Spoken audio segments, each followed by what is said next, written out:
please. The best man. Let's get that. Round of applause. Come on, people.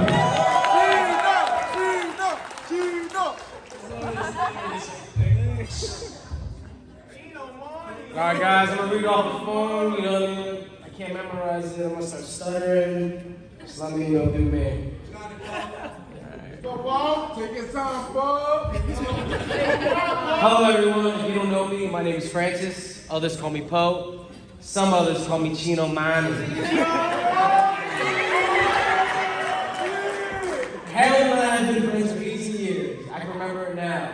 With Harold being new to the area, he had to introduce himself with that baby blue, bright Sean John sweatsuit. If y'all knew him from the age of 10 to 13, he had that Sean John sweatsuit every single week. He wore it a little bit, at least once a week, twice a week.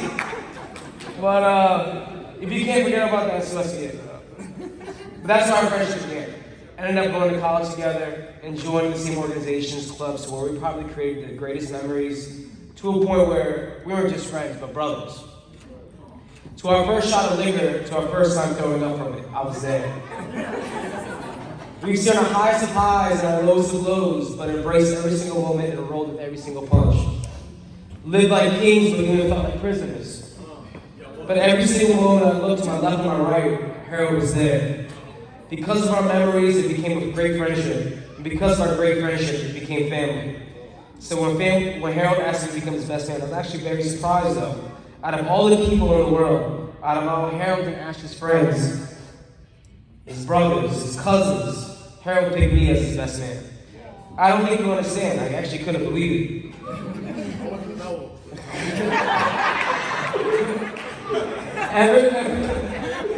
Ever since we were young, I was welcome to the family. I would come over right away. Mac, Harold, and Kerr gave me that brother treatment with the aggressive wrestling moves in the basement.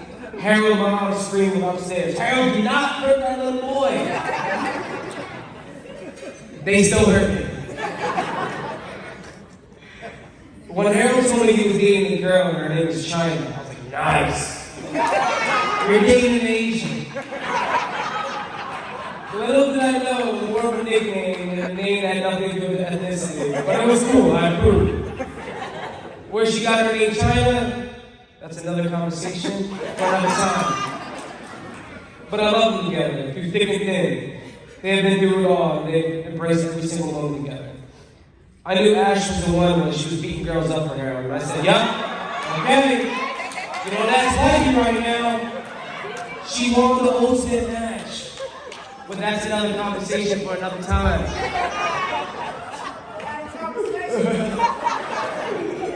About 2 years ago, Harold told me he wanted to propose to Ash. I was like ecstatic, happy, amazed. Ash did it. Got Harold to propose. Just when you thought Ash won the ultimate battle, she wins the war. Did the impossible. Have you ever been with your friends and talked about who's going to be the first to do it? First to have a baby. First to get married, first to be a millionaire, first to get locked up, first to catch something, etc., etc. You know? Catch what? Something. There's something. Well, Harold was going to be the last person to get married. We thought that he was never going to get married. Not because he couldn't get any girls or vice versa, but he just never brought girls back home to mama. Ashley was the only person I've met where Harold called her his girlfriend. That's when I knew it was real. I'm different. I'll bring home every girl and be like, damn, I think I love this girl. 2 months later, I'm like, dude, I honestly don't know what happened, but it is what it is. On to the next one. But the first question that popped in my head when he said that he wanted to propose was, do you consider Ash your best friend? He looked at me confused and immediately said, of course, why do you ask? I said, I always felt that you should marry your best friend. Someone who can laugh around, but also cry around. Just someone you can do whatever around. Fart around. Pick your nose around. Just little random stuff you can't do in public around, you know what I mean? But have you ever heard of the term called wabi-sabi love? It's basically when you love someone because of their imperfections. For example, when that person doesn't clean their dishes for the next day and you're so used to it, then when they aren't there for a day or two, that dish isn't there. You miss them. Wabi-sabi love. So I feel like the only way you can have that wabi-sabi love is with your best friend. Someone to share your flaws, someone to share your imperfections.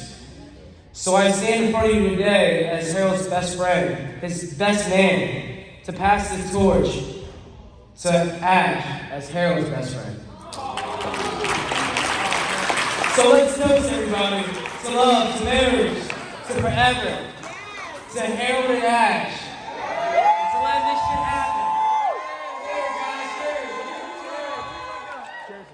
Cheers, cheers, cheers.